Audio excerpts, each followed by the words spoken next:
Durante 30 anos, o pinto do meu marido não subiu nem uma vez comigo.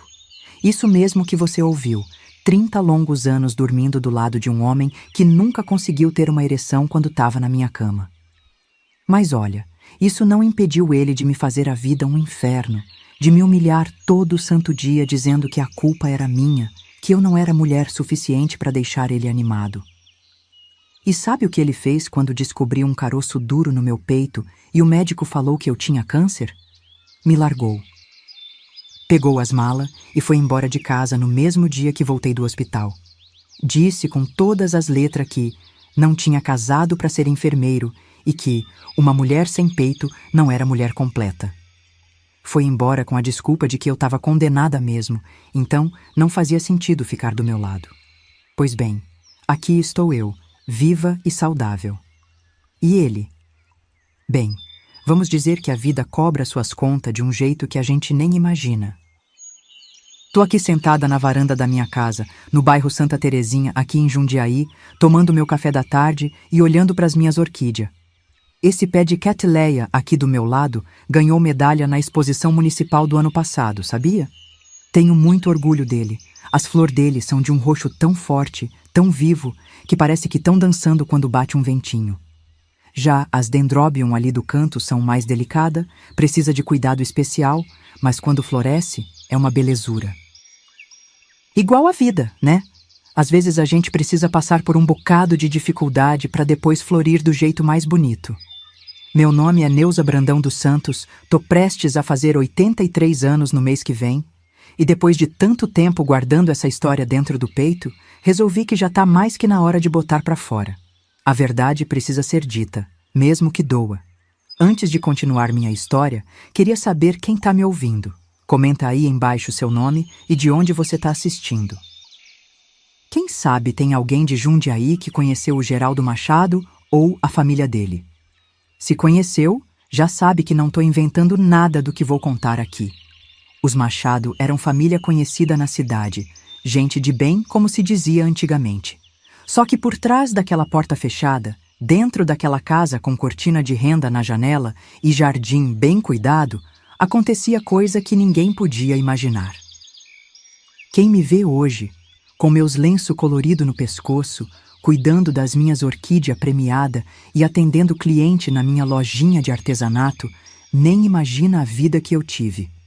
Tem gente que até me chama de Dona Neuza das Orquídeas, como se eu tivesse nascido assim, velha e cheia de planta. Mas eu já fui uma mocinha de 19 anos com sonho grande, sabe? Uma menina que queria ser professora, que adorava ler escondido do pai e que acreditava em amor verdadeiro. Uma tola, para dizer a verdade. Uma boba que acreditou que casar com o moço distinto do Banco do Brasil ia ser a solução dos problemas da vida. É engraçado como a vida dá volta, né? Eu que não sabia o que fazer quando fiquei sozinha aos 52 anos, com um peito a menos e sem um tostão furado no bolso, hoje tenho minha casinha própria, minha loja que me dá um dinheirinho bom todo mês, minhas orquídeas que viajam para exposição em outra cidade e até romance na terceira idade eu arrumei. Enquanto isso, o Geraldo, que era o homem respeitado da cidade, o contador do Banco do Brasil que todo mundo cumprimentava na rua, hoje está limpando bumbum de velho num asilo de idoso. Limpa fralda, dá banho em homem acamado, aguenta grito de gente demente. E o melhor, tudo isso por minha causa mesmo, que fui eu que arrumei esse emprego para ele. Mas essa parte da história eu conto depois, com todos os detalhes, porque vale a pena. Sabe aquele ditado que diz: quem planta vento, colhe tempestade? No caso do Geraldo foi diferente. Quem planta veneno, colhe cicuta. E ele bebeu todo o cálice que preparou para mim durante os 30 anos que vivemos debaixo do mesmo teto. Cada gota de humilhação que me fez engolir, cada lágrima que me fez derramar, cada noite que me fez sentir menos que gente, tudo voltou para ele multiplicado. Não que eu tenha planejado assim, juro por Deus que não. Eu só aproveitei a oportunidade quando ela apareceu na minha porta, literalmente. Mas não vamos começar a história pelo fim, né? Vamos pelo começo, por aquela menina bobinha que eu era nos anos 50, filha de operário da Argos Industrial, que sonhava em ser mais que uma simples dona de casa. Eu era a segunda de 4 irmãos, a única menina no meio de 3 moleque. Minha mãe lavava roupa para fora, esfregava tanto que os dedos ficavam em carne viva, coitada. Meu pai trabalhava que nem um condenado na fábrica. Saía de casa ainda escuro e voltava quando já era noite. Era uma vida dura, mas a gente não passava fome, tinha teto e roupa limpa. E eu tinha meu sonho escondido dentro de um caderninho que guardava embaixo do colchão. Eu ia na biblioteca municipal escondida do meu pai. Ele achava que moça direita não devia ficar com a cabeça cheia de ideia de livro, que isso só atrapalhava na hora de conseguir um bom marido. Mas eu fugia para lá sempre que podia, lia tudo que me caía na mão. Queria ser professora, imaginava uma sala cheia de criança me chamando de Dona Neuza. Achava que ia mudar o mundo ensinando a ler e escrever. Bobagem de menina que não conhecia como o mundo funciona de verdade, principalmente para a mulher. Foi numa dessas escapadas para a biblioteca que conheci o Geraldo. Ele estava lá pesquisando alguma coisa para um trabalho do banco, todo importante com pasta de couro debaixo do braço, terno bem passado mesmo no calor de rachar que fazia. Me ofereceu ajuda para alcançar um livro na prateleira de cima e puxou conversa. Achei o máximo um homem estudado, de terno e gravata, funcionário de banco, prestar atenção em mim, uma simplória filha de operário com vestido costurado em casa. Ele era 12 anos mais velho, tinha 31 na época, mas para mim aquilo parecia sinal de maturidade, de seriedade. O namoro foi coisa rápida, uns 4 meses só. Meu pai ficou todo orgulhoso quando o Geraldo pediu minha mão, achava que tinha tirado a sorte grande tendo um genro doutor do banco, como ele dizia. Minha mãe preparou o enxoval com o que podia, bordou toalha, comprou lençol novo em prestação. Todo mundo na vizinhança comentava como eu tinha subido na vida, como tinha sido esperta em fisgar um homem daquele. Mal sabia eu que o peixe que eu achava ter fisgado era, na verdade, um tubarão que ia passar a vida inteira me devorando aos pouquinho. Tudo começou a desmoronar na noite de núpcias. A gente tinha alugado um quartinho numa pensão de Campinas para passar o fim de semana, não dava para mais que isso. Eu era virgem, né? Moça direita naquela época só conhecia homem depois de casada. Tava nervosa, claro, mas também curiosa. Tinha ouvido as mulheres casadas cochichando sobre a primeira vez, sabia que podia doer um pouco, mas também tinha ouvido que depois vinha um prazer que só mulher casada conhecia. Que nada. O Geraldo tentou e nada de funcionar. O negócio dele não subia de jeito nenhum. Depois de quase 1 hora tentando, ele levantou furioso, me chamou de fria, de sem graça, disse que eu não sabia ser mulher de verdade, que não tinha fogo suficiente para deixar um homem excitado. Eu fiquei arrasada, me sentindo a pior das criaturas. Chorei a noite toda enquanto ele saiu para beber no bar da pensão. Na manhã seguinte, ele voltou para o quarto de ressaca, me olhou com desprezo e disse que a gente ia ter que resolver esse problema se quisesse ter um casamento de verdade. O problema na cabeça dele era eu, sempre eu. Voltamos para Jundiaí e fomos morar numa casa pequena que ele tinha alugado perto do centro. A primeira coisa que ele fez foi me levar na mãe dele, Dona Juraci, uma mulher seca e azeda como limão verde. Ele contou para ela, na minha frente, que eu não sabia ser esposa, que eu era fria como um peixe morto e que precisava de orientação. A velha me olhou de cima a baixo e disse que ia me ensinar a agradar um homem. As aulas dela era basicamente me humilhar, dizer que eu tinha que ser mais solta, mais disponível, que homem gostava de mulher que não tinha vergonha na cama, como se o problema fosse meu. E assim começou o inferno que ia durar 30 anos da minha vida. Nos meses que se seguiram, a situação só piorou. O Geraldo não conseguia ter relação comigo de jeito nenhum, mas continuava botando a culpa em mim. Dizia que eu era feia demais, sem graça demais, que não me arrumava direito, que não sabia me comportar como uma mulher de verdade. Começou a controlar tudo na minha vida. A roupa que eu usava, o dinheiro que gastava, mesmo sendo para comprar comida, as amigas que eu podia ver. Não me deixava trabalhar fora, Dizia que mulher de bancário não precisa trabalhar, que isso ia fazer ele passar vergonha na cidade. Na cidade pequena que era Jundiaí naquela época, todo mundo começou a cochichar sobre por que a gente não tinha filho depois de 2, 3 anos de casado. As velhas fofoqueiras da igreja perguntavam quando vinha o primeiro neném, davam conselho, sugeriam chá de isso e daquilo para aumentar a fertilidade. Mal sabiam elas que não tinha como eu engravidar se o marido não conseguia nem... Vocês entenderam, né? Mas claro, a culpa na visão de todo mundo, especialmente do Geraldo, era minha. Ele espalhava para a família dele que eu devia ter problema, que devia ser estéril, que essas mulheres de família pobre costumam ter o útero fraco.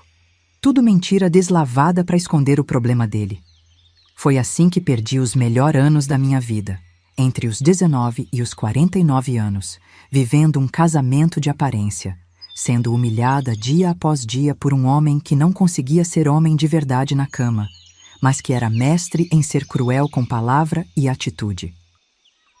Um homem que me convenceu por muito tempo que eu valia menos que o pó da estrada, que eu devia agradecer todos os dias por ele ter me tirado da pobreza e me dado um nome respeitável na sociedade. E eu, boba que era, acreditei. Aguentei calada, engoli o choro, sorri em público, fiz papel de esposa feliz e realizada. O tempo foi passando, eu fui ficando cada vez mais murcha, mais triste, mais apagada. Até que veio o baque que mudou tudo, o diagnóstico de câncer de mama. E foi aí, no momento que eu mais precisei dele, que o Geraldo mostrou sua verdadeira cara. Mas isso é história para o próximo café da tarde. Agora vou molhar minhas orquídeas, que elas pelo menos nunca me desapontaram. Diferente de certo marido que jurou me amar na saúde e na doença, mas que fugiu correndo na primeira vez que precisei dele de verdade. Mas espera lá, antes de ir direto para o final, tenho que começar essa história lá do começo da minha vida, porque senão vocês não vão entender como uma mulher criada para ser obediente aguentou tanta humilhação por tanto tempo. A Jundiaí dos anos 50, quando eu era mocinha, não tem nada a ver com essa cidade grande que é hoje.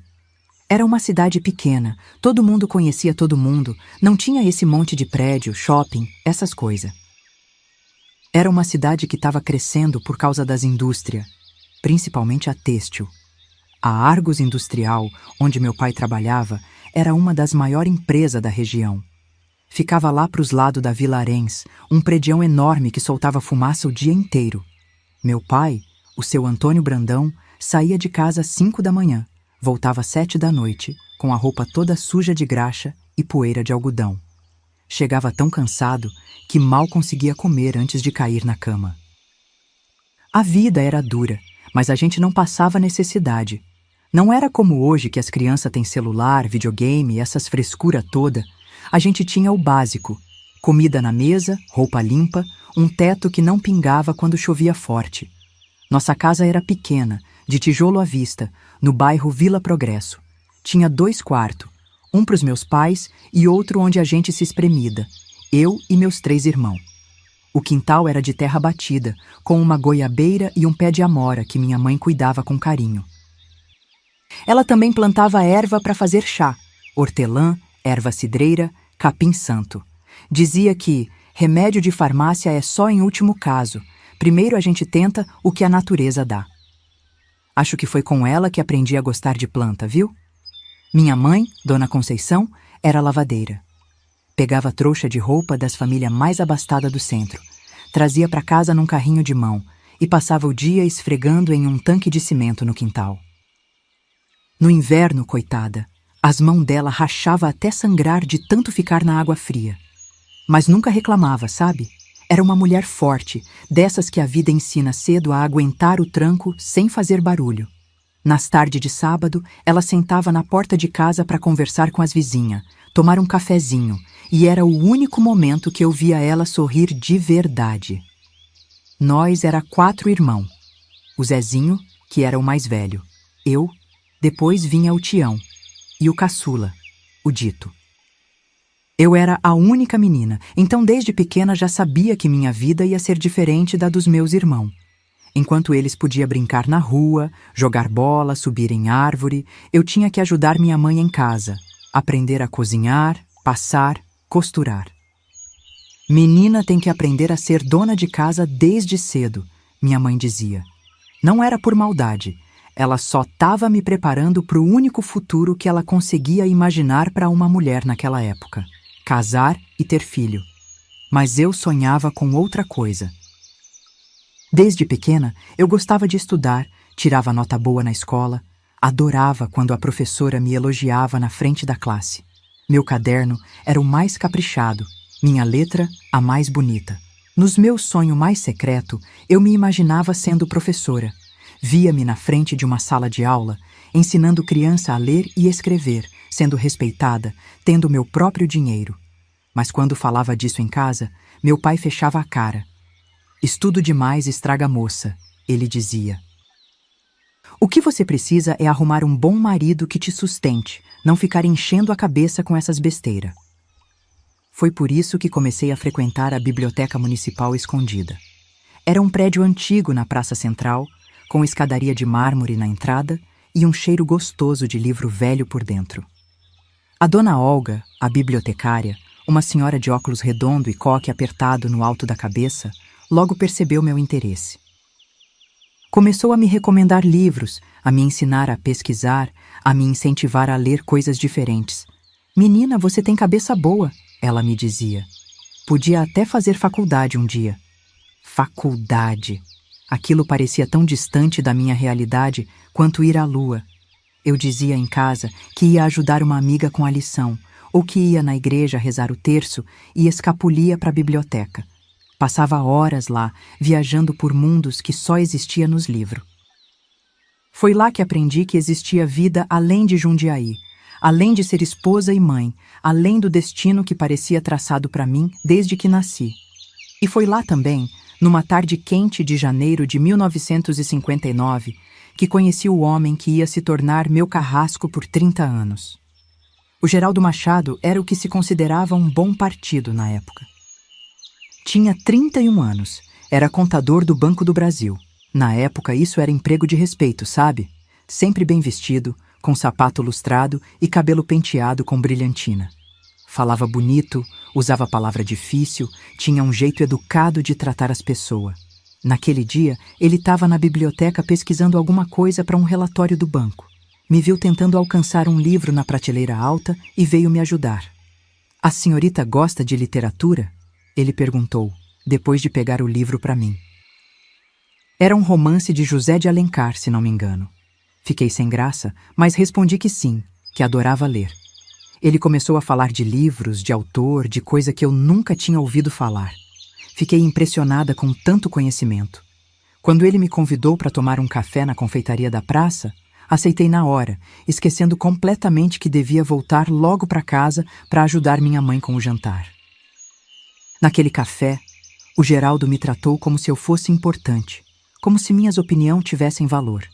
Perguntou da minha vida, dos meus sonhos, pareceu interessado de verdade no que eu tinha a dizer. Nunca nenhum homem tinha me dado tanta atenção antes.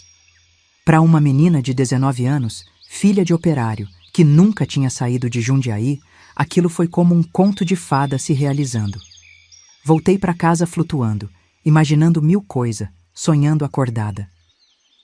Nem preciso dizer que meus pais ficaram maravilhados quando o Geraldo apareceu em casa para me visitar formalmente, como ele disse. Um homem de posição, mais velho, estabelecido na vida, interessado na filha deles.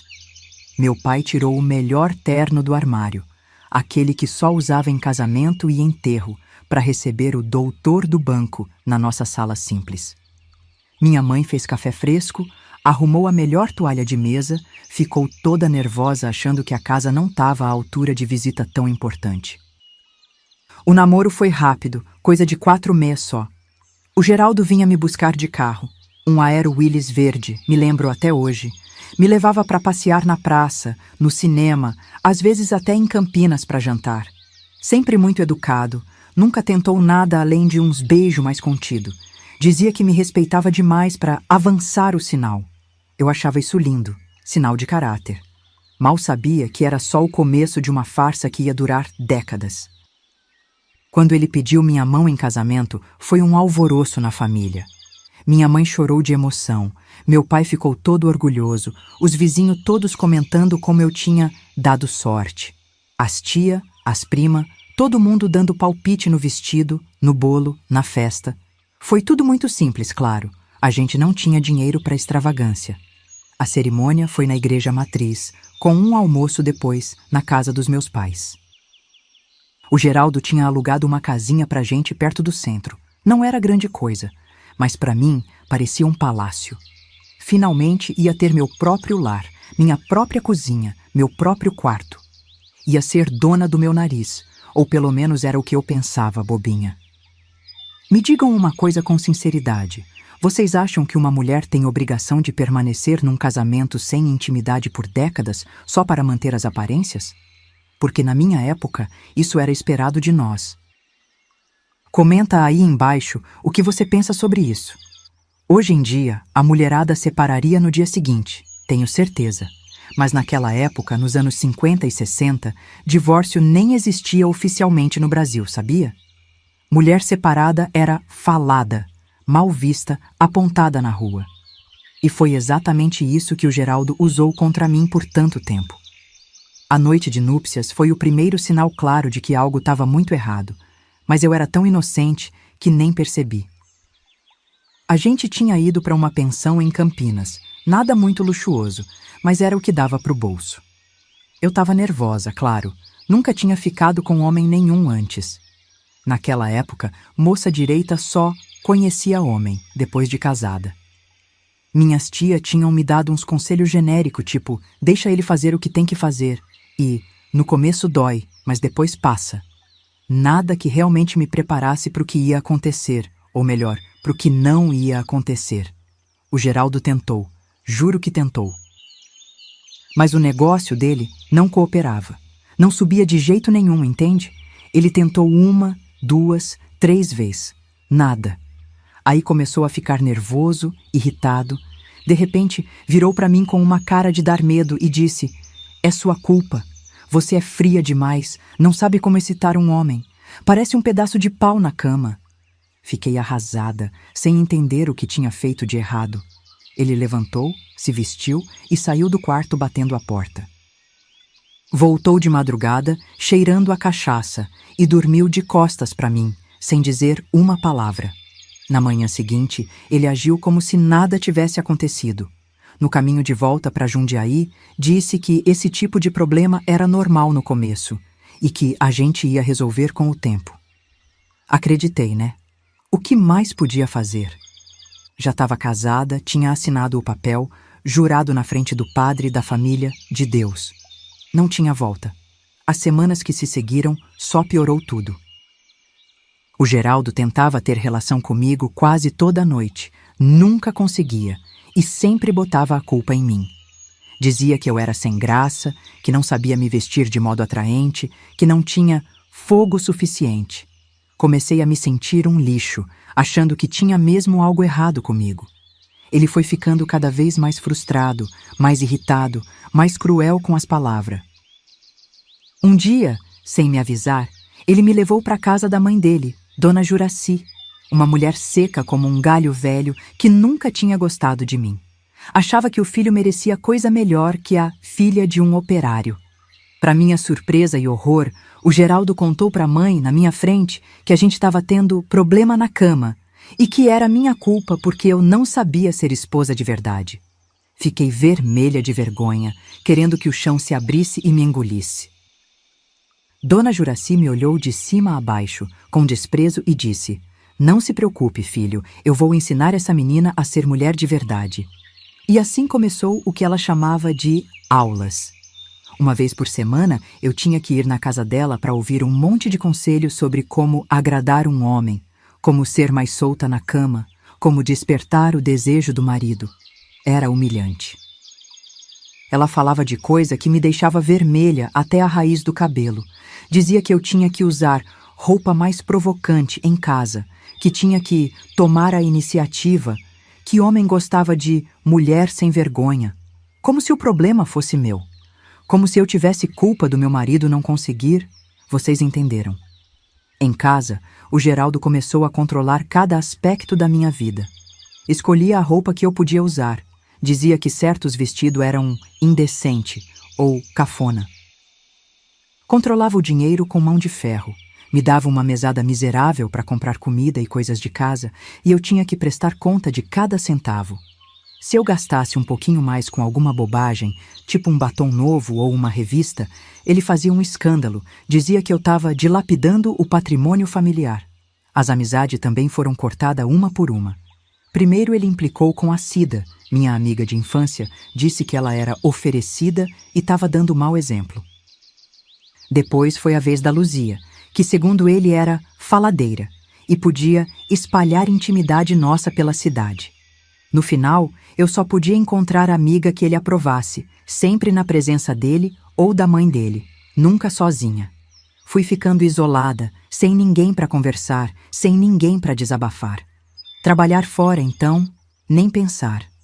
Quando mencionei que queria procurar emprego como balconista ou algo assim, ele ficou furioso. "Mulher de bancário não precisa trabalhar", gritou. "Você quer me fazer passar vergonha na cidade? Quer que os colegas do banco fiquem comentando que não consigo sustentar minha própria esposa?" Era sempre sobre ele, sobre a imagem dele, sobre o que os outros iam pensar dele.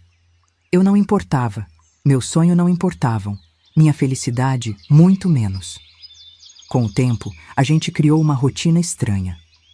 Ele tentava ter relação comigo 1 ou 2 vezes por semana.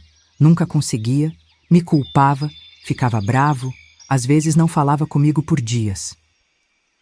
Depois voltava como se nada tivesse acontecido, tentava de novo, e o ciclo se repetia. Eu fui me fechando, me apagando, virando uma sombra na minha própria casa. Fazia comida, lavava roupa, limpava a casa, tudo no automático, como se meu corpo tivesse ali, mas minha alma tivesse fugido para bem longe. O pior de tudo era em público. Em público o Geraldo era outro homem. Educado, atencioso, chegava até a ser carinhoso. Me chamava de querida, pegava na minha mão, sorria. Era o marido perfeito aos olhos dos outros. Na igreja, no banco, nas festas da cidade, todo mundo comentava o que sortuda eu era por ter casado com ele. Se soubessem da verdade... Depois de uns 2 anos de casada, começou o falatório na cidade. Por que será que o casal Machado não tem filho ainda? As velhas fofoqueiras da igreja não perdoavam. Toda hora vinha alguma me dar conselho, recomendar chá de isso ou daquilo, para aumentar a fertilidade, perguntar se eu já tinha consultado o médico. Era um suplício. O Geraldo, claro, botava mais lenha na fogueira. Espalhava para a família e amigo que eu devia ter problema de saúde, que devia ser estéril. Na casa da mãe dele, ouvi ela comentar com uma comadre que essas moças de família humilde costumam ter o útero fraco por causa da má alimentação na infância. Tudo mentira para esconder o verdadeiro problema, que era ele não conseguir ter relação comigo. Uma vez, uns 3 anos depois de casada, criei coragem e sugeri que ele procurasse um médico. Talvez tivesse algum problema físico que pudesse ser tratado, pensei. Foi a primeira e última vez que mencionei isso. O Geraldo ficou tão furioso que quebrou a louça toda do jantar. Gritou tanto que os vizinhos devem ter ouvido do outro lado da rua. Me chamou de tudo quanto é nome, disse que eu estava questionando a masculinidade dele, que o problema era eu que não era mulher suficiente. Depois disso, nunca mais toquei no assunto. Os anos foram passando, um igual ao outro. Eu tentei de tudo para resolver o problema. Usei roupa mais decotada em casa, tentei ser mais atirada, como a mãe dele sugeria. Cheguei até a comprar um perfume caro que tinha visto numa revista. Nada adiantava. O resultado era sempre o mesmo: frustração, culpa, humilhação. E enquanto isso, a vida ia passando. Os sonhos iam morrendo, a esperança ia secando. Fui ficando cada vez mais isolada. Não tinha amiga de verdade, não trabalhava fora, não tinha contato regular nem com minha própria família. Meus pais morreram sem nunca saber o inferno que eu vivia. Meus irmãos se espalharam pelo Brasil, um foi para o Rio, outro para São Paulo, o caçula para o Paraná. Eu ficava sabendo deles por carta de vez em quando, mas o Geraldo controlava até isso, lia tudo antes de me entregar. Às vezes esquecia de me passar as cartas. Para piorar, o Geraldo começou a beber mais. Não era alcoólatra, não bebia todo dia, mas nos fins de semana ou quando tinha alguma frustração no trabalho, enchia a cara e voltava para casa ainda mais cruel. A bebida soltava a língua dele para as pior maldade. Era quando ele mais me humilhava, comparava com outras mulheres. Dizia que tinha desperdiçado a vida, casando comigo.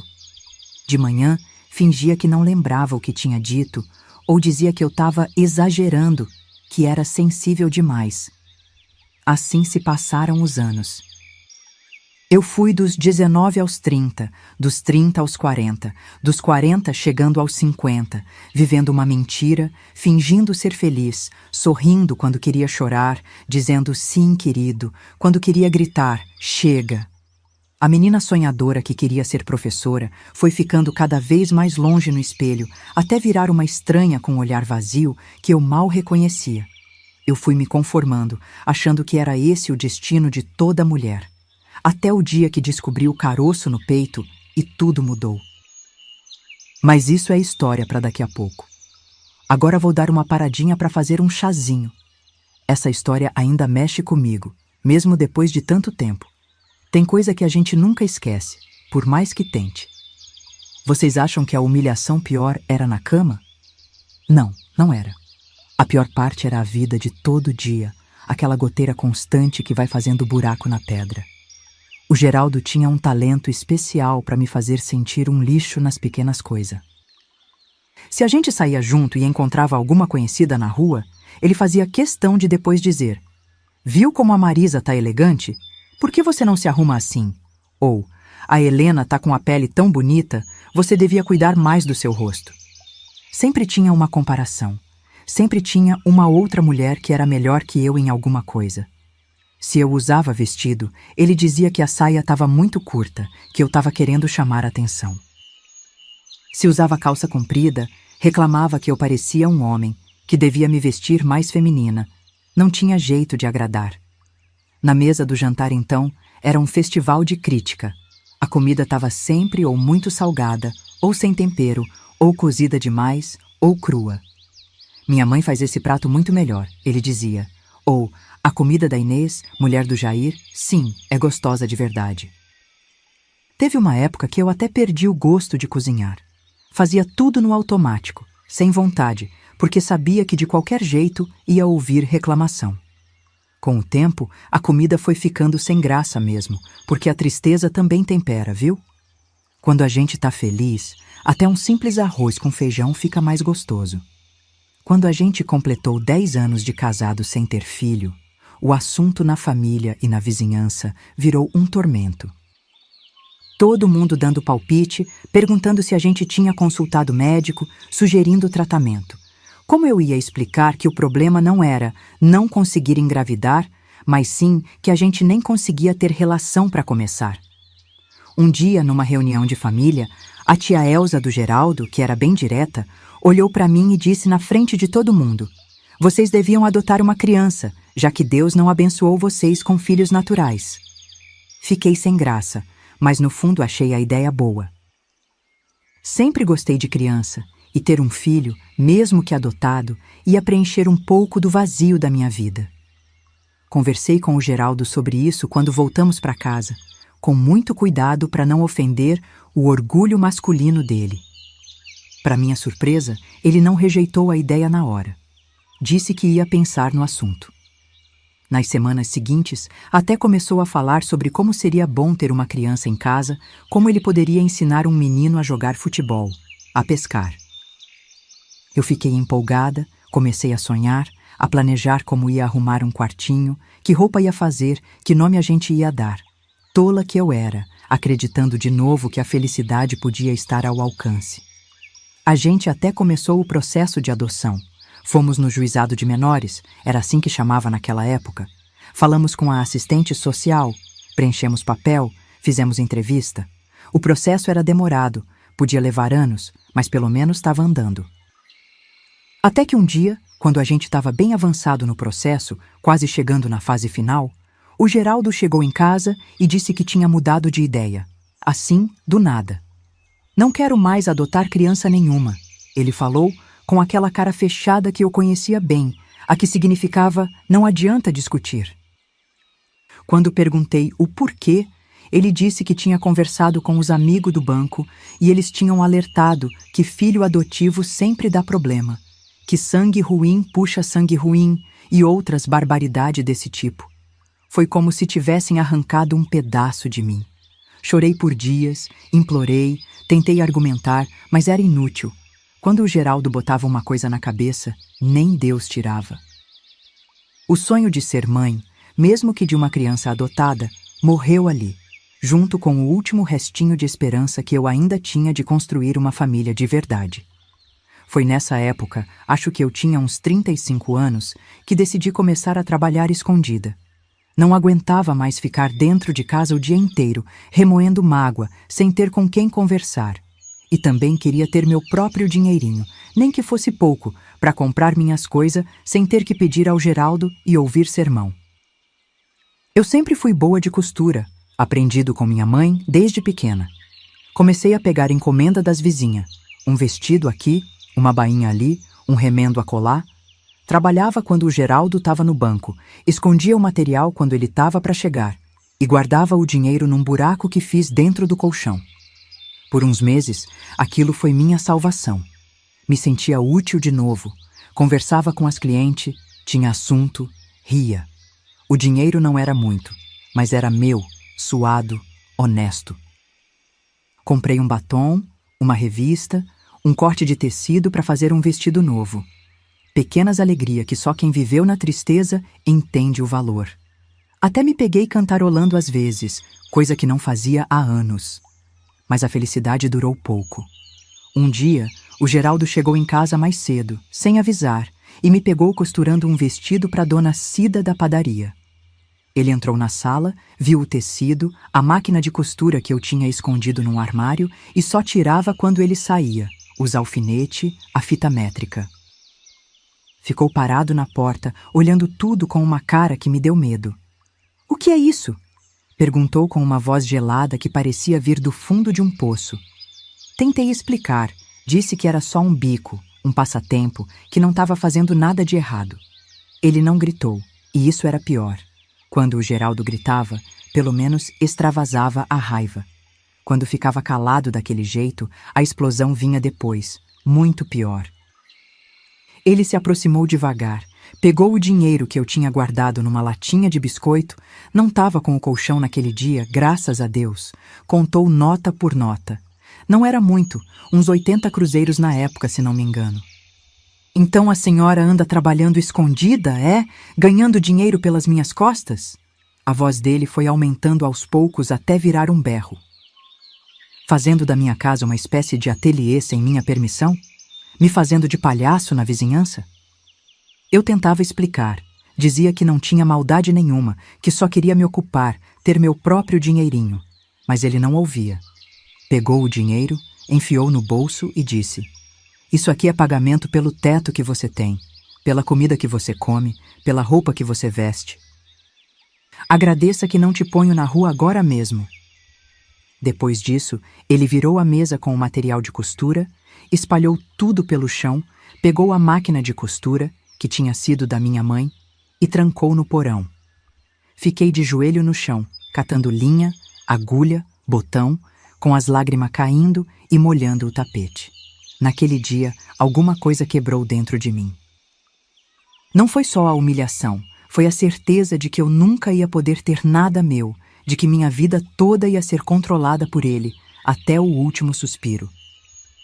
O pior é que depois desse episódio, o Geraldo começou a achar que eu estava traindo ele. Na cabeça doente dele, se eu tinha escondido o trabalho de costureira, podia estar escondendo outras coisas. Começou a chegar em casa em horário irregular, para me pegar no pulo.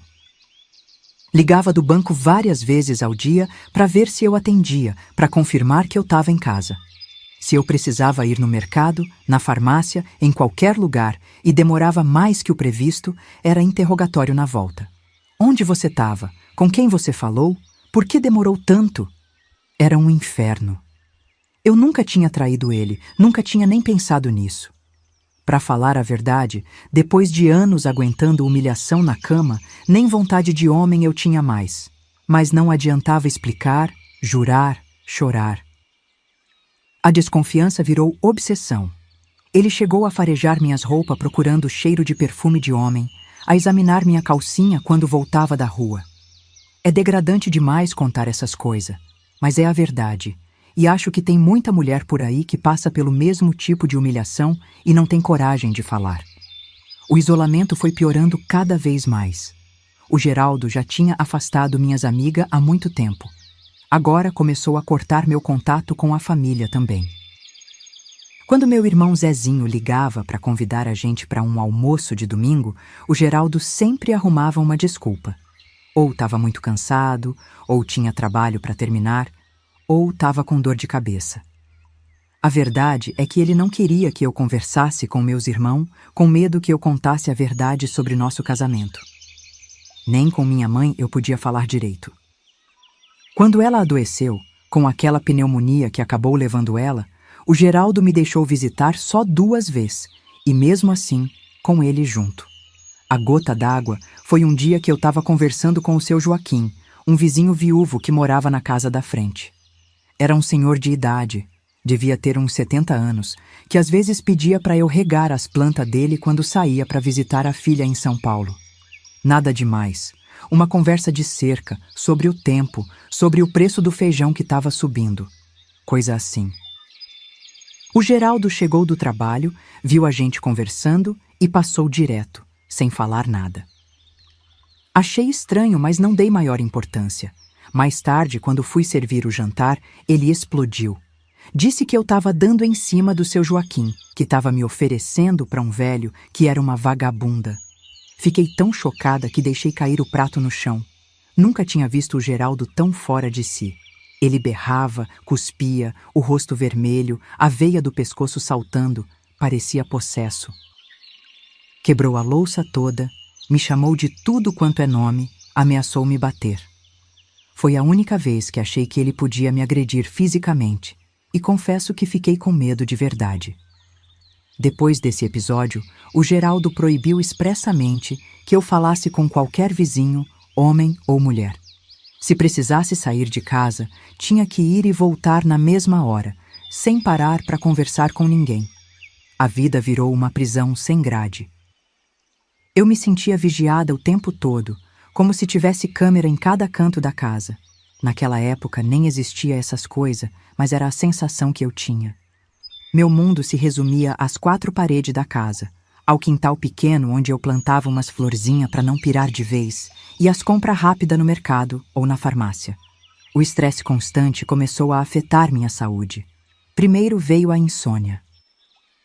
Passava a noite inteira acordada, olhando para o teto, pensando na vida, em como tinha chegado naquele ponto, em como ia aguentar mais um dia, mais uma semana, mais um ano daquela situação. Quando conseguia dormir, tinha pesadelo horrível, acordava suando frio, com o coração disparado. Depois veio a úlcera. Uma dor no estômago que não passava com nada, que piorava quando eu ficava nervosa, ou seja, quase sempre. O médico receitou remédio, dieta branda, disse que era problema nervoso. Como se eu não soubesse. Meu cabelo começou a cair aos punhados. Quando penteava de manhã, saía tanto cabelo no pente que chegava a assustar. Emagreci tanto que as roupas ficavam sobrando, parecia um espantalho. Olheira funda, pele sem cor, os dentes começando a amolecer. Eu, que sempre tinha sido vaidosa, que gostava de me arrumar mesmo sem ter muito dinheiro para isso, parecia uma velha antes do tempo. O Geraldo, claro, não perdia a oportunidade de comentar. Tá acabada, hein? Nem parece a moça bonita que eu conheci. Tá parecendo mais uma bruxa. E ria daquele jeito maldoso que só ele sabia rir. Olha, vou te dizer uma coisa. Aposto que você não vai ter coragem de deixar um like nesse vídeo. Histórias como a minha incomodam porque mostram verdades que muita gente prefere esconder debaixo do tapete. Vai lá, me prova que estou errada e aperta esse botão de like. Quero ver se você tem tanta coragem quanto eu tive que ter. Quando completei 52 anos, aconteceu a coisa que mudou tudo. Um dia, tomando banho, senti um caroço duro no seio esquerdo, perto da axila. No começo não dei muita importância, achei que podia ser um machucado, um hematoma, sei lá. Mas o caroço não sumia e comecei a sentir uma dorzinha chata, principalmente à noite. Criei coragem e falei pro Geraldo que precisava ir no médico. Ele resmungou, disse que eu estava inventando doença para chamar atenção, mas acabou concordando em me levar no posto de saúde. Acho que até ele percebeu que eu não estava com cara boa. No posto, o médico examinou, fez uma cara preocupada e me encaminhou para o hospital em Campinas para fazer mais exame. Tive que esperar quase um mês pela consulta e nesse meio tempo o caroço cresceu, a dor aumentou, comecei a sentir cansaço o tempo todo.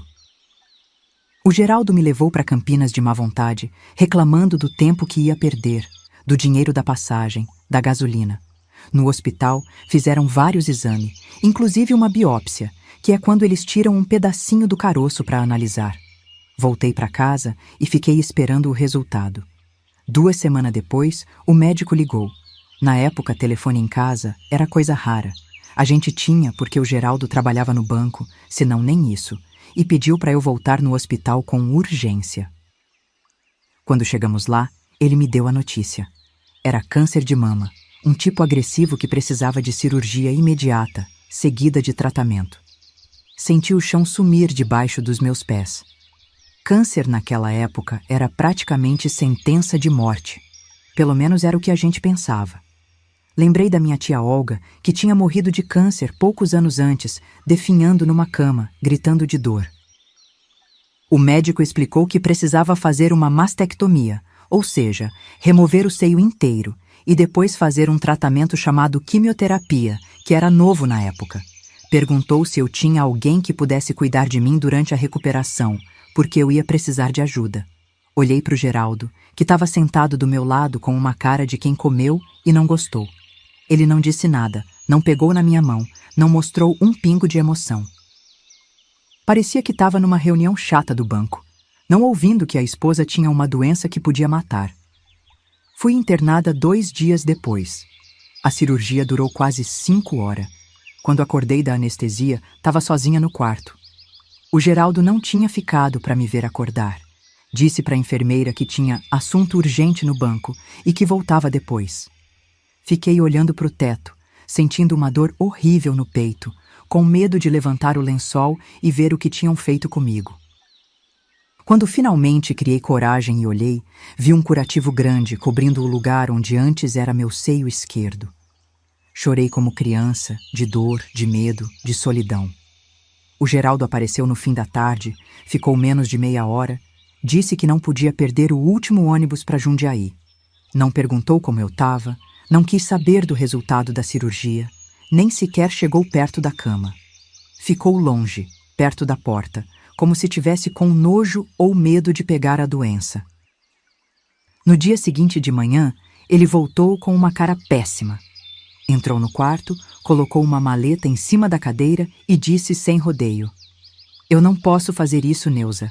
Não posso cuidar de uma pessoa doente. Nunca tive estômago para essas coisas, você sabe." Fiquei olhando para ele sem entender direito. Será que ele estava dizendo o que eu achava que ele estava dizendo? Ele continuou: "Eu não casei para ser enfermeiro. Não tenho estrutura para lidar com doença, com curativo, com remédio. E para ser sincero, não consigo nem olhar para você assim, mutilada." A palavra saiu da boca dele como se fosse algo nojento. Uma mulher sem peito não é mulher completa, entende? Já era difícil para mim antes, imagina agora. Eu não conseguia acreditar no que estava ouvindo.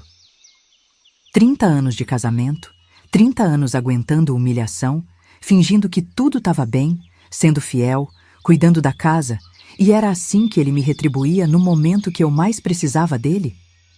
"O que você está querendo dizer, Geraldo?" Perguntei com a voz fraca. Ele suspirou, impaciente, como se estivesse explicando algo óbvio para uma criança burra. Estou dizendo que não vou poder cuidar de você. Arrumei minhas coisas, vou ficar na casa da minha mãe por um tempo. Depois vejo o que faço. Deixei um dinheiro aí na maleta. Deve dar para você se virar por uma semana. Mas e depois? Perguntei, ainda em choque. Depois a gente vê, ele respondeu, já na porta. De qualquer forma, pelo que o médico falou, suas chances não são muito boas. Esse tipo de câncer é agressivo, você ouviu ele dizer. Talvez seja melhor assim, você não vai sofrer tanto tempo. E saiu, me deixando ali, recém-operada, sem um seio, com um diagnóstico de câncer agressivo. E agora, sem marido, sem casa, sem futuro. A enfermeira me encontrou chorando, desesperada, alguns minutos depois. Ela sentou do meu lado na cama, segurou minha mão e perguntou o que tinha acontecido. Entre soluços, contei que meu marido tinha acabado de me abandonar no hospital, que não tinha para onde ir quando recebesse alta, que não sabia o que ia fazer da vida. A moça, que devia ter uns 30 anos no máximo, me olhou com uma compaixão que há muito tempo eu não via nos olhos de ninguém. A senhora não merece um homem desses, ela disse com firmeza. Homem que abandona a mulher doente não é homem de verdade. Aquela enfermeira, a Jurema, foi o primeiro anjo que apareceu no meu caminho quando tudo parecia perdido. Mas a história de como ela me ajudou e de como eu consegui me reerguer depois de tocar o fundo do poço fica para a próxima parte. Porque tem coisa que cansa muito contar de uma vez só, mesmo depois de tanto tempo. O abandono do Geraldo foi completo, sabem? Não foi só naquele dia no hospital, não. Depois que ele saiu pela porta do quarto com aquela maleta deixando um dinheiro minguado, nunca mais apareceu para saber se eu estava viva ou morta. Nem uma ligação, nem um recado, nada. Enquanto eu estava internada, recuperando da cirurgia, quem cuidou de mim foi a equipe do hospital e principalmente a Jurema, aquela enfermeira que tinha sido a única a mostrar um pingo de compaixão quando me viu desesperada. A Jurema passava no meu quarto mesmo quando não era o turno dela. Trazia uma fruta diferente, uma revista, às vezes só sentava um pouquinho para conversar. Foi ela que me ajudou a criar coragem para olhar direito para o lugar onde antes era meu seio. Me ensinou a limpar o curativo, a cuidar da cicatriz.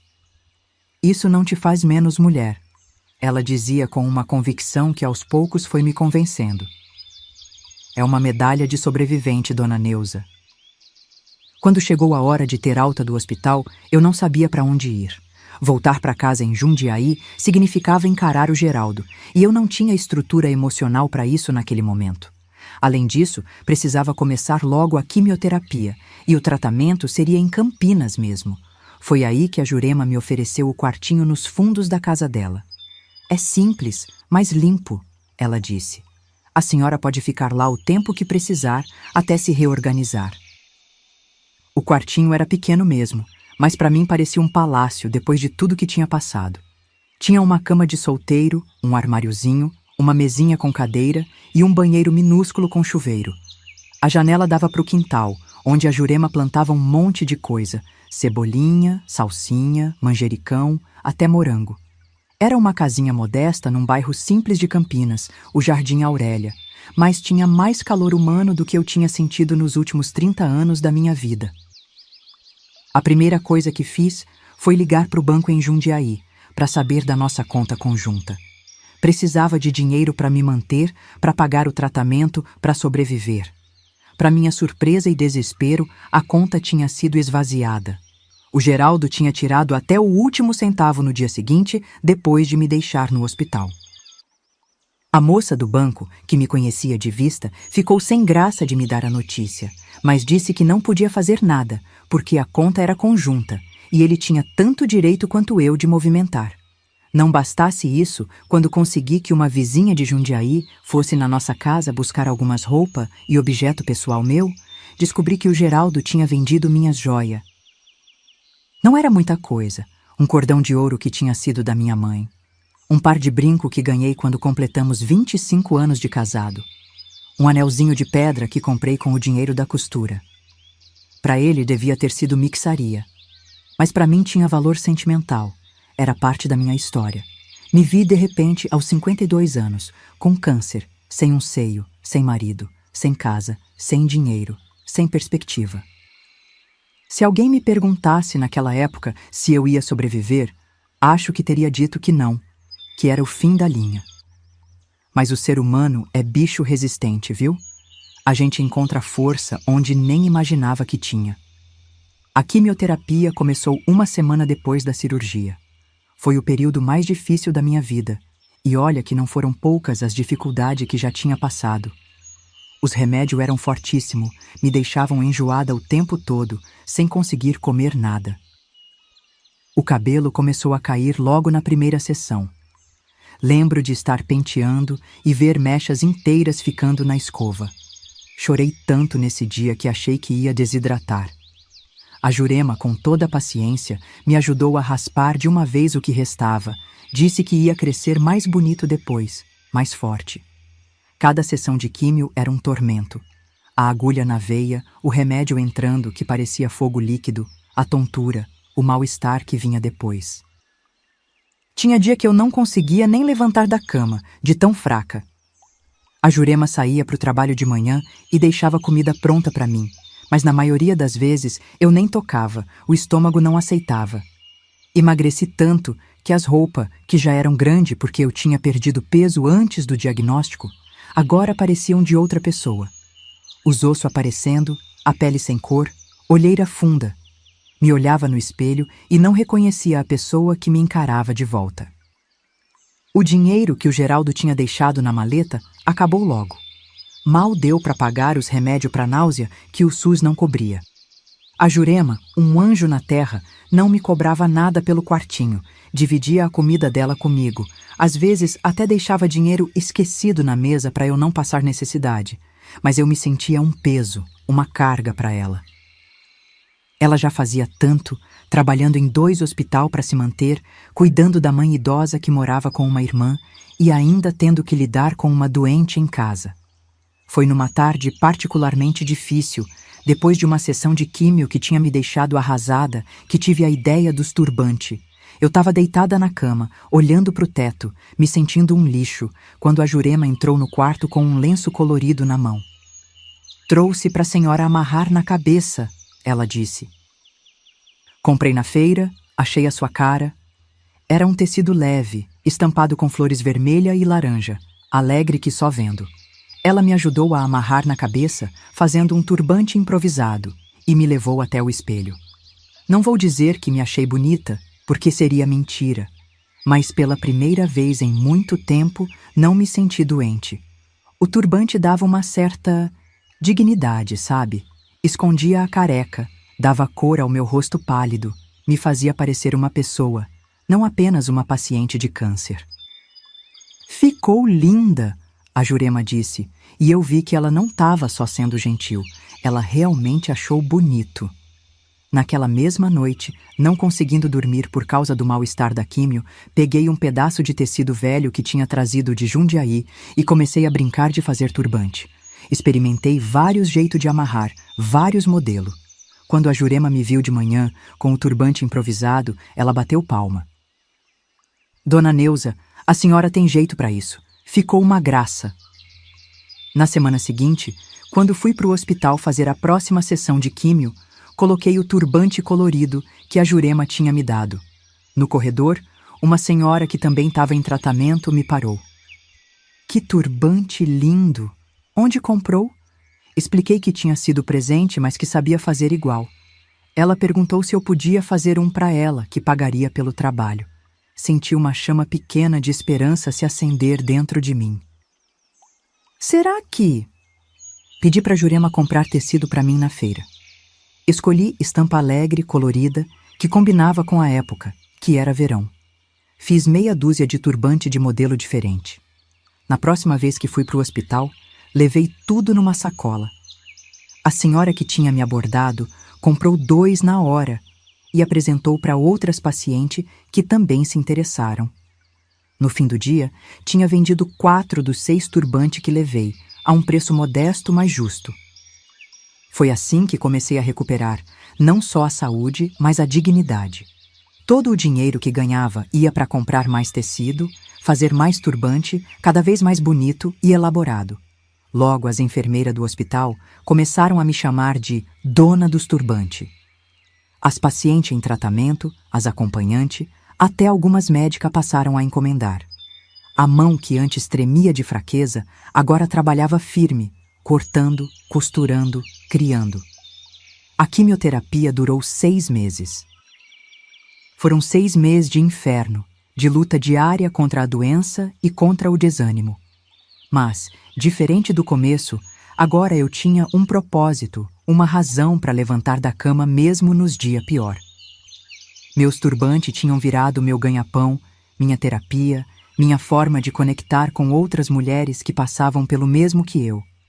Quando o tratamento acabou, os médicos disseram que eu tinha respondido bem, que o câncer tinha regredido, que as chances eram boas.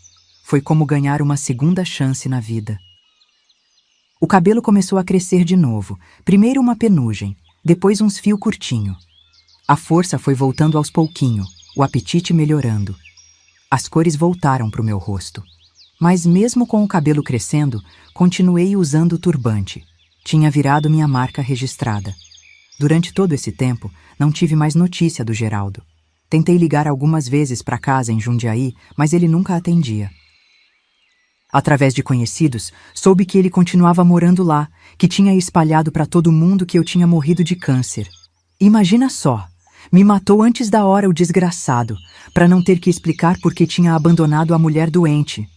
Uma vizinha me contou que ele até tinha arrumado uma amiga que volta e meia dormia lá em casa. Na minha casa. Nessa época, eu já tinha juntado um dinheirinho com a venda dos turbantes. Não era muito, mas dava para alugar um quartinho só meu e me manter com uma vida simples. Agradeci muito a Jurema por tudo que ela tinha feito por mim, mas era hora de caminhar com as próprias pernas. Aluguei um quartinho parecido com o dela, no mesmo bairro, para ficar perto caso precisasse de ajuda. A dona do imóvel, uma senhora viúva chamada Conceição, igual minha mãe, me alugou por um preço camarada porque conhecia minha história através da Jurema. De novo, encontrei bondade onde menos esperava. O quintal da dona Conceição era dividido com a casa do lado, onde morava seu Olavo, um senhor de uns 70 anos que tinha sido jardineiro a vida toda.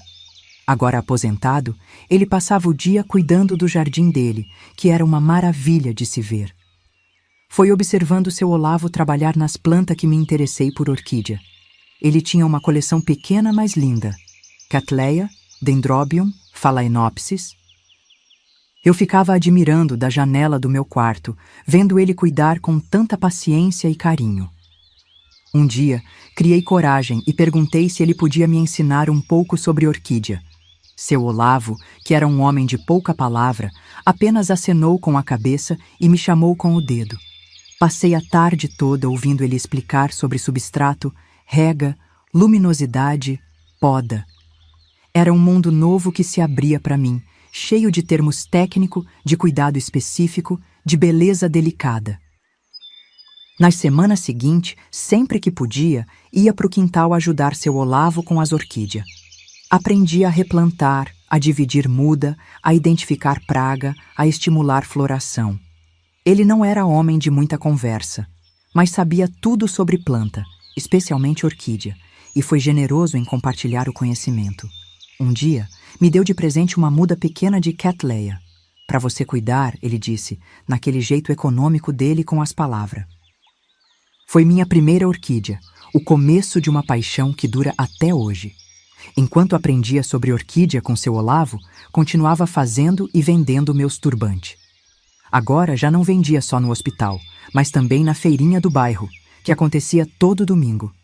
Tinha clientela fixa, gente que encomendava modelo específico, que pedia estampa especial. O dinheiro não era muito, mas dava para me manter e ainda guardar um pouquinho. Comecei a sonhar com ter meu próprio espaço, uma lojinha pequena onde pudesse vender não só turbante, mas outras coisas que eu aprendia a fazer: lenço, bolsa de tecido, enfeite de cabelo. Enquanto isso, minha coleção de orquídea ia crescendo. Seu Olavo me dava muda de vez em quando ou me ensinava a dividir as que eu já tinha para fazer mais. Logo, o parapeito da janela do meu quarto estava cheio de vasinho. Aprendi a fazer vaso improvisado com garrafa PET cortada, com lata de leite em pó, com o que tivesse à mão. A dona Conceição, que primeiro estranhou ver tanto vaso pela casa, logo se encantou quando as primeiras flores começaram a aparecer. "Que belezura, dona Neuza!" ela dizia admirada. Um dia, seu Olavo sugeriu que eu levasse algumas orquídeas para vender na feirinha junto com os turbantes. "Tem gente que paga bem por muda de orquídea bonita", ele falou. No começo, hesitei, achando que ninguém ia querer comprar de uma amadora como eu. Mas ele insistiu. Me ajudou a preparar meia dúzia de muda, me ensinou a embalar direitinho, a explicar para o comprador como cuidar. Para minha surpresa, as orquídeas foram sucesso na feira. Vendi todas em menos de 2 horas, por um preço que achei até alto demais. Foi seu Olavo que insistiu no valor. Os clientes encantaram com as plantas, fizeram encomenda demais, perguntaram se eu tinha outro tipo, outra cor. Voltei para casa com o bolso cheio e o coração mais ainda. Tinha descoberto um novo caminho. Nos meses seguintes, as orquídeas foram tomando cada vez mais espaço na minha vida e no meu pequeno negócio. Junto com seu Olavo, que virou uma espécie de sócio informal, comecei a expandir a variedade, a estudar mais sobre o assunto, a participar de encontro de orquidófilo, gente que coleciona e cultiva orquídea. Aprendi técnica nova, conheci espécie diferente, fiz contato com outro produtor. Os turbantes continuavam vendendo bem, mas as orquídeas logo se tornaram meu carro-chefe. Com o dinheiro que juntei ao longo de 1 ano, consegui alugar um espacinho pequeno numa galeria no centro de Campinas. Era minúsculo, mal dava para se virar lá dentro, mas era meu. Coloquei uma plaquinha na porta: Orquídeas e Turbantes da Neuza. Não era nome chique, mas dizia exatamente o que eu vendia. No primeiro dia que abri a loja, chorei de emoção. Eu, que há pouco mais de 1 ano estava no fundo do poço, abandonada, doente, sem perspectiva, agora era dona do meu próprio negócio. A lojinha foi crescendo aos pouquinho. No começo, abria só 3 dias na semana, porque ainda não tinha mercadoria suficiente para mais que isso. Seu Olavo me ajudava quando podia, principalmente no cultivo das orquídeas, que a gente mantinha no quintal da dona Conceição. Ela deixou a gente usar um cantinho em troca de algumas mudas. Com o tempo, fui conseguindo abrir todos os dias, ampliar o estoque, aumentar a variedade. Além de turbante e orquídea, comecei a vender vasinho decorado, substrato especial, adubo, pequeno arranjo floral. Foi numa tarde de movimento fraco na loja que conheci o Dr. Mateus. Ele entrou procurando uma orquídea específica, uma vanda azul que é bem rara e difícil de cultivar. Expliquei que não tinha aquela espécie, mas que podia encomendar com um produtor que conhecia em Olambra. Ele se interessou, deixou o telefone para eu avisar quando chegasse e ficou mais um tempo conversando sobre orquídea. Era um homem de uns 60 anos, alto, de cabelo grisalho e jeito educado. Falava de orquídea com conhecimento e paixão. Só depois que ele saiu, é que a cliente que estava na loja me contou que ele era o Dr. Mateus Sampaio, oncologista renomado que tinha acabado de se aposentar do hospital onde eu fiz meu tratamento. Fiquei surpresa, porque não lembrava de ter sido atendida por ele, mas ela explicou que ele era chefe do departamento, não atendia todos os pacientes diretamente. Quando a Vanda Azul chegou, 2 semanas depois, liguei para o número que ele tinha deixado. Ele apareceu na loja no mesmo dia, ansioso para ver a planta. Ficou encantado, disse que era um espécime perfeito, me parabenizou pela escolha. Pagou sem pechinchar, o que já me surpreendeu, porque cliente de orquídea geralmente pechincha até o último centavo, e ainda me convidou para tomar um café na confeitaria da esquina. Aceitei, um pouco hesitante, mais por educação que por vontade. Há muito tempo não sentava para conversar com um homem, principalmente um desconhecido. No café, ele perguntou como eu tinha começado a trabalhar com orquídea. Contei um pouco da minha história, sem entrar em detalhes sobre o Geraldo, falando mais sobre como seu Olavo tinha me ensinado tudo. Ele ouviu com atenção genuína, fazendo pergunta, mostrando interesse. Me contou que também tinha começado a cultivar orquídea depois de um período difícil na vida, quando perdeu a esposa para o câncer. Era uma forma de terapia, disse, de reconexão com a vida e a beleza. Quando perguntei se ele tinha sido meu médico durante o tratamento, ele sorriu e disse que não, mas que lembrava de mim.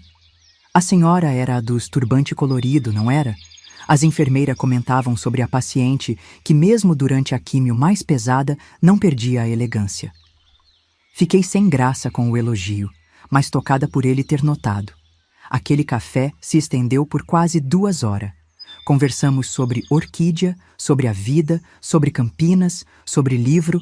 Descobri que ele também era leitor voraz.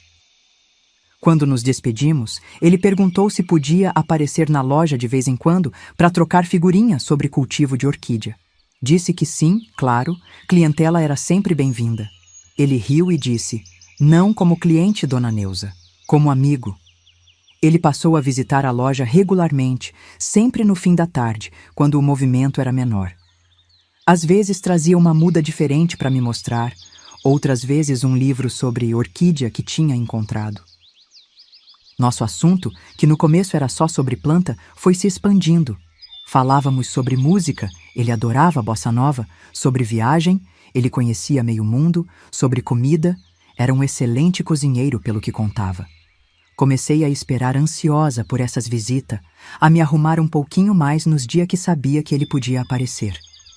Um dia, ele me convidou para jantar na casa dele. Quero mostrar minha coleção de orquídea, disse, e acrescentou rapidamente, vendo minha hesitação. É só um jantar entre amigo, dona Neuza. Prometo me comportar como um cavalheiro. Aceitei, meio sem graça, meio animada. Fazia tanto tempo que não saía para lugar nenhum além da loja, da feira e do quartinho na casa da dona Conceição. A casa dele era bonita, numa área nobre de Campinas, grande sem ser ostensiva. Mas o que me deixou boquiaberta foi a estufa de orquídea no quintal. Era um espaço enorme, com centenas de plantas, algumas espécies que eu nunca tinha visto ao vivo. Ele me mostrou tudo com orgulho de colecionador, explicando de onde vinha cada planta, como tinha conseguido, qual era a mais rara. Eu, que achava que já sabia bastante sobre orquídea, percebi que ainda tinha um mundo para aprender. O jantar foi simples, mas delicioso. Massa caseira que ele mesmo tinha feito, salada, vinho, que não tomei porque não tinha costume. A conversa fluiu fácil, como sempre. Pela primeira vez em muitos anos, me senti à vontade na presença de um homem. Não tinha pressão, não tinha cobrança, não tinha medo. Era só 2 pessoas adultas compartilhando uma refeição e uma boa conversa. Quando estava na hora de ir embora, ele se ofereceu para me levar em casa. No caminho, perguntou se eu aceitaria sair com ele de novo, talvez para um concerto na cidade ou um cinema. Como amigo, é claro, ele ressaltou. Ou talvez algo mais, se a senhora se sentir confortável com isso um dia. Foi tão respeitoso, tão gentil na forma de falar, que não me senti pressionada nem desconfortável. Respondi que sim, que gostaria de sair com ele de novo, como amigo por enquanto. O futuro só Deus sabia. Vocês acreditariam se eu dissesse que fiquei feliz quando descobri que Geraldo tinha perdido tudo? Que quando soube que ele estava dormindo num banco de praça porque a nova mulher o expulsou de casa, eu ri como não ria há anos? Isso me faz uma pessoa terrível? O que vocês teriam feito no meu lugar sabendo que ele estava na miséria depois de 30 anos me humilhando? Mas eu tô adiantando a história. Antes de chegar nessa parte, preciso contar como minha vida se transformou completamente nos anos seguintes.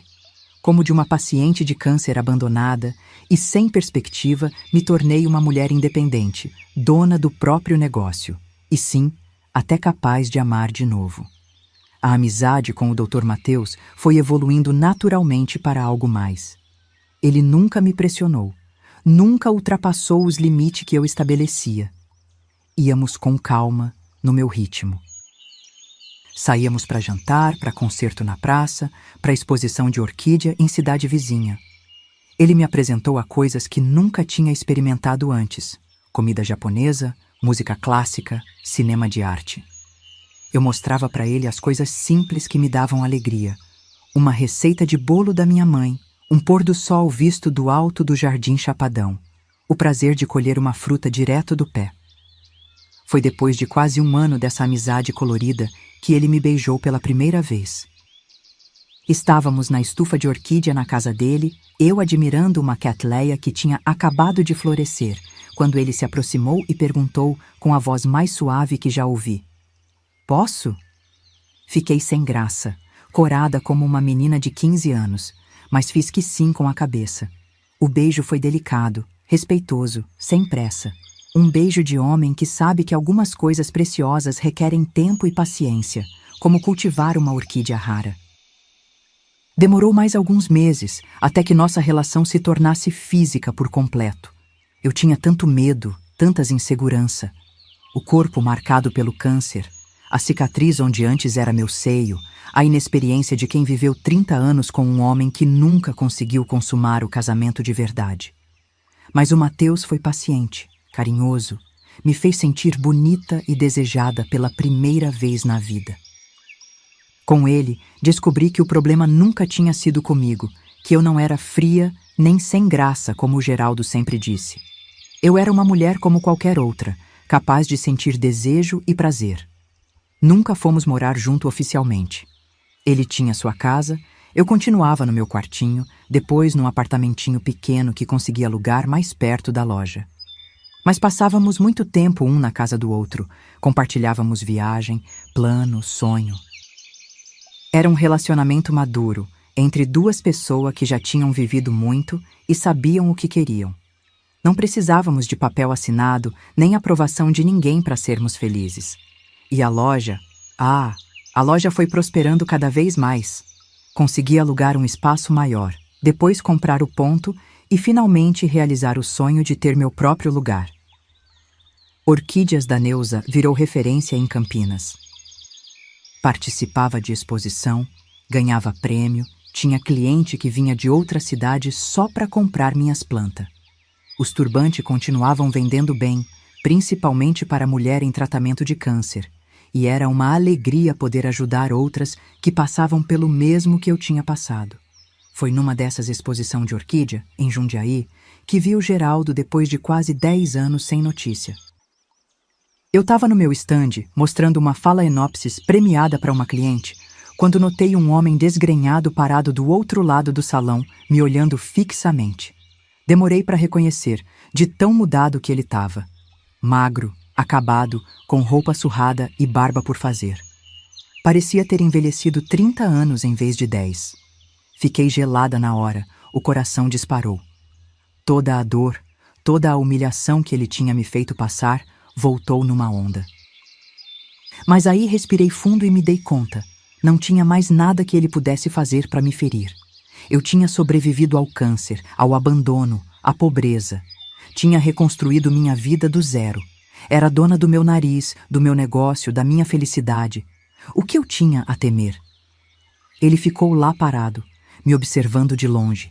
Não veio falar comigo, nem eu fiz menção de ir até ele. Terminei de atender minha cliente e continuei meu trabalho como se nada tivesse acontecido. Mais tarde, soube através de conhecidos em comum que o Geraldo tinha perdido tudo. Depois que me abandonou, gastou o que tinha com bebida e com uma mulher bem mais nova, que acabou deixando ele quando o dinheiro acabou. Perdeu o emprego no banco por faltas constantes, bebedeira, desleixo. A casa onde a gente morava em Jundiaí foi tomada pelo banco por falta de pagamento. Quando soube disso, confesso que meu primeiro pensamento foi: bem feito. Parece maldade, né? Mas depois de tudo que passei nas mãos dele, acho que tenho direito a um pouquinho de satisfação ao ver que o destino deu o troco. Nunca desejei mal para ele ativamente, nunca rezei para ele se dar mal, mas quando aconteceu, não consegui sentir pena. Acho que isso é humano, não é? Ou será que faz de mim uma pessoa terrível?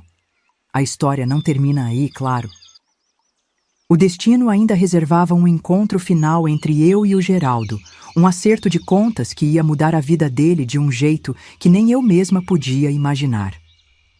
Eu estava na loja numa manhã de terça-feira, época de movimento fraco, arrumando umas orquídeas na vitrine, quando ouvi o sininho da porta. Nem levantei a cabeça na hora. Terminei de ajeitar a planta que estava nas minhas mãos e só depois me virei para atender o cliente. Foi aí que tomei o maior susto da minha vida. Na minha frente, parado na porta como uma assombração, estava o Geraldo. Fazia 7 anos que não via ele, desde aquele dia na exposição em Jundiaí, e ele estava ainda pior. Magro que dava pena, roupa suja e puída, barba por fazer, o cabelo ralo e desgrenhado. Mas o pior era o olhar. Aqueles olhos que um dia foram arrogantes, cheios de desprezo pelos outros, agora estavam baixos, envergonhados, derrotados. Neuza, ele disse com uma voz fraca que não parecia a dele. Precisava falar com você. Fiquei paralisada por um momento, sem saber como reagir. Uma parte de mim queria expulsar ele da loja aos gritos, dizer tudo o que tinha engolido por 30 anos. Outra parte queria rir na cara dele, ver o poderoso Geraldo Machado, o doutor do banco, reduzido àquele trapo humano. Mas a parte que venceu foi a curiosidade. O que ele podia querer comigo depois de tanto tempo? Pode falar, respondi secamente, sem oferecer cadeira nem café, sem nenhuma gentileza. Ele olhou em volta, constrangido, como se não quisesse falar na frente da minha ajudante, a Sílvia, que estava no caixa. Mandei ela ir buscar umas caixas no depósito, mais para dar privacidade que por realmente precisar das caixas.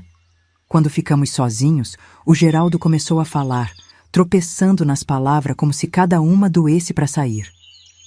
Eu sei que não tenho direito de te pedir nada. Sei que fui um monstro com você. Mas estou desesperado, Neuza. Não tenho mais ninguém no mundo.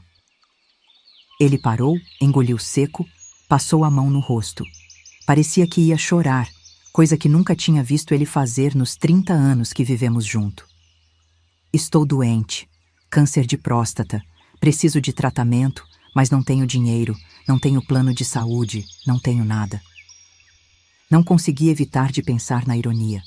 Ele, que tinha me abandonado quando descobri o câncer, agora vinha me procurar com o mesmo problema. A vida às vezes tem um senso de justiça que a gente não entende na hora, mas que faz todo sentido depois. E o que você quer que eu faça? Perguntei, mais direta do que pretendia. Ele baixou a cabeça ainda mais, parecia que ia se ajoelhar ali mesmo no meio da loja. Eu não tenho onde morar, Neuza. Estou num albergue municipal, mas só posso ficar lá mais uma semana. Depois disso, vou para a rua. Ele fez uma pausa, como se reunisse coragem. Eu soube que você tem um negócio, que está bem de vida. Se pudesse me ajudar, me dar um emprego, qualquer coisa, prometo que trabalho duro, faço o que for preciso. Fiquei olhando para ele em silêncio, tentando processar aquilo tudo. O homem que tinha me humilhado por 30 anos, que tinha me abandonado quando mais precisei dele, que tinha espalhado para todo mundo que eu tinha morrido, agora estava ali, na minha frente, implorando por ajuda. Era muita coisa para digerir de uma vez. Como você chegou nessa situação, Geraldo? Perguntei, mais por querer entender que por compaixão. Ele suspirou fundo, olhou para os lados como se verificasse que ninguém estava ouvindo, e começou a contar. Depois que me deixou no hospital, ele voltou para Jundiaí e conheceu uma mulher mais nova, a Sueli, que trabalhava numa loja perto do banco. Começaram um caso e ele logo descobriu que com ela o problema continuava o mesmo. Não conseguia funcionar na cama. Desesperado para não perder mais uma mulher pelo mesmo motivo, ele começou a gastar fortunas com tratamentos experimentais para impotência. Isso foi no começo dos anos 90, quando o remédio tipo Viagra ainda não existia no Brasil. Ele foi em médico caríssimo em São Paulo, comprou remédio importado no mercado negro, chegou a viajar para os Estados Unidos para uma clínica especializada. Gastou todo o dinheiro que tinha guardado, hipotecou a casa, vendeu o carro, tudo para tentar resolver o problema. Nada funcionou. O problema não era físico, como os médicos acabaram descobrindo. Era psicológico, resultado de trauma de infância que ele nunca tinha tratado, que só piorou com o tempo, com a pressão, com a idade. Quando o dinheiro acabou, a Sueli também sumiu. Sem conseguir pagar a hipoteca, perdeu a casa. Por causa da bebida e das faltas constantes, perdeu o emprego no banco. Em poucos anos, estava na rua, dormindo em banco de praça, bebendo para esquecer. Foi quando descobriu o câncer de próstata, num exame de rotina que fez num posto de saúde. Enquanto ele falava, eu fui sentindo uma mistura estranha de emoções.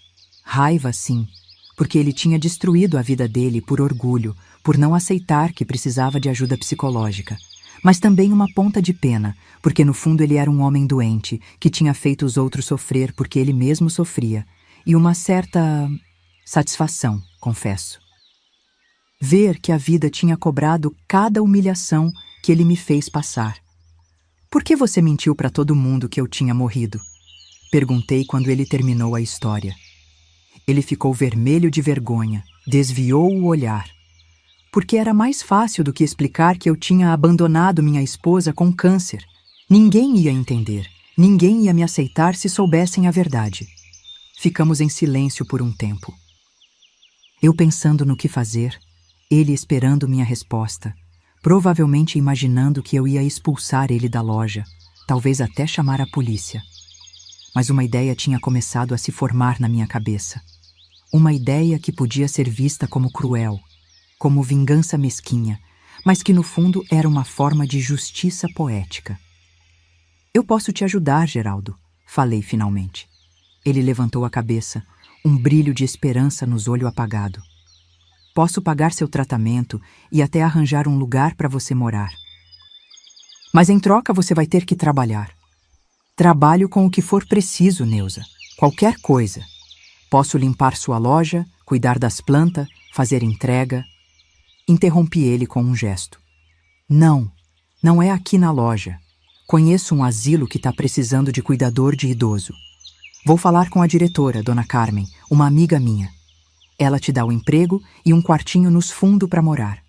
Eu pago seu tratamento no hospital que me curou, onde tenho contato.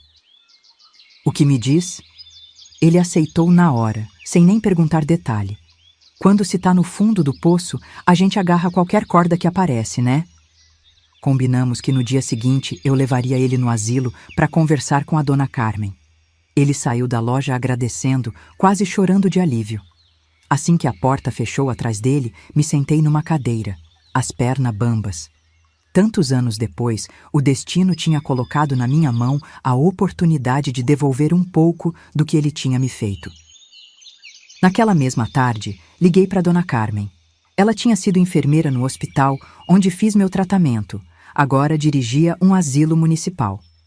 A gente mantinha contato porque eu sempre doava parte do lucro da loja para a instituição, além de levar orquídea para decorar os espaços comunitários. Expliquei a situação, contei um pouco da minha história com o Geraldo. Ela já sabia algo, mas não tudo, e apresentei minha proposta. Ela hesitou no começo, preocupada que ele não fosse capaz de fazer o trabalho direito, que fosse maltratar os idosos. Garanti que, apesar de tudo, o Geraldo não era homem violento e que, no estado que estava, faria qualquer coisa para manter o emprego.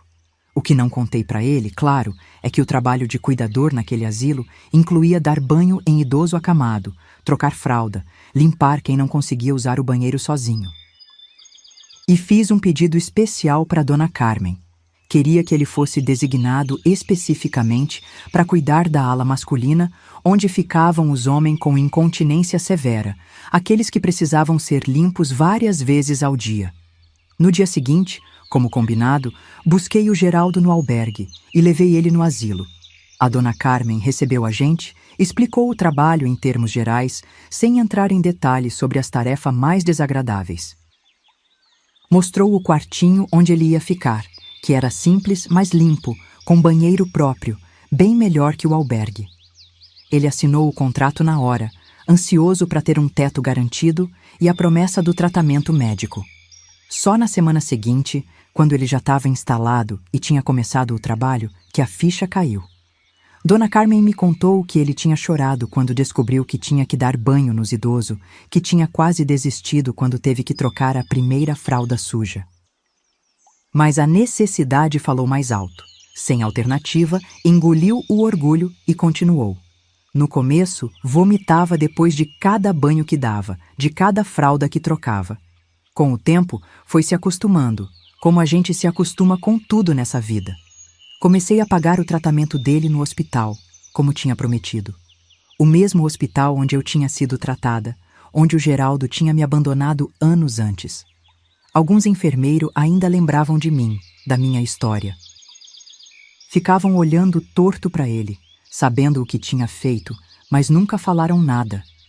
Profissionalismo, né?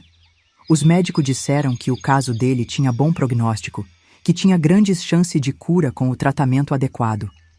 Não era um câncer tão agressivo quanto o meu tinha sido. Mais uma ironia do destino. Eu, que ele abandonou achando que ia morrer, sobrevivi e prosperava. Ele, que me deixou na mão, agora dependia de mim para sobreviver. De vez em quando, eu ia no asilo visitar, ver como ele estava se adaptando, se estava cumprindo o combinado.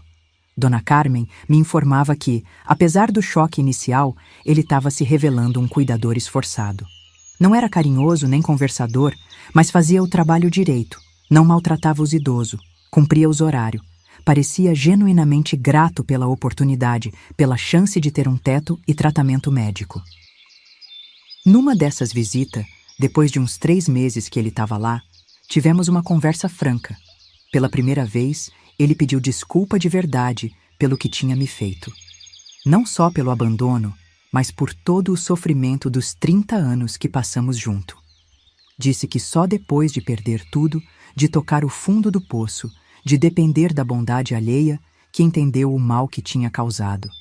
Falou que nunca ia poder reparar o que fez, mas que se pudesse voltar no tempo, faria diferente. Não sei se acreditei totalmente. As pessoas mudam quando o sofrimento é grande, mas raramente mudam por completo. Mais provável que ele tivesse arrependido de ter me maltratado porque agora precisava de mim, não porque tinha se tornado um homem melhor. Mas aceitei as desculpas. Disse que o passado estava no passado, que agora ele tinha chance de fazer melhor. Não falei que o estava perdoando, porque não estava. Algumas coisas são imperdoáveis. Mas estava dando a ele a chance de ser uma pessoa menos pior, e isso já era alguma coisa. A vida seguiu seu rumo. Minha loja continuou prosperando, expandindo. Contratei mais funcionário, abri uma filial em Campinas, comecei a participar de exposição de orquídea em outro estado, depois até fora do país. Ganhei prêmio, reconhecimento, respeito no meio dos colecionador e produtor de orquídea. Os turbantes também continuaram fazendo sucesso, principalmente depois que uma revista feminina fez uma matéria sobre a sobrevivente do câncer que transformou o turbante em moda. Meu relacionamento com o Dr. Mateus floresceu igual minhas orquídeas mais raras. A gente nunca casou oficialmente, mas era como se fosse. Viajava junto, cuidava um do outro, compartilhava a vida. Ele me levou para conhecer lugar que eu nunca imaginei que ia pisar. Europa, Estados Unidos, Japão. Sempre com desculpa de exposição de orquídea, claro, mas a gente aproveitava para conhecer, para passear, para viver experiência nova. Pela primeira vez na vida, me senti amada de verdade, respeitada como mulher, como companheira, como igual. O Geraldo continuou trabalhando no asilo por anos. O tratamento funcionou, o câncer entrou em remissão. Ele poderia ter procurado outro emprego depois, algo menos degradante na visão dele, mas acho que um misto de gratidão e vergonha o mantinha lá. Ou talvez fosse só o medo de não conseguir nada melhor na idade que já estava, com o histórico que tinha. De qualquer forma, ele se tornou uma presença fixa no asilo, quase uma instituição. Os idosos gostavam dele, apesar do jeito calado, porque era pontual, cuidadoso, respeitoso. Às vezes, quando ia no asilo levar doação ou orquídea, eu observava ele de longe, dando banho num idoso, trocando uma fralda, ajudando na alimentação, e pensava como a vida dá volta. O homem que me humilhou por 30 anos, que me fez sentir menos que nada, que me abandonou quando precisei, agora passava os dias limpando outros homens, cuidando deles na situação mais vulnerável possível. Não era vingança da minha parte. Era justiça poética.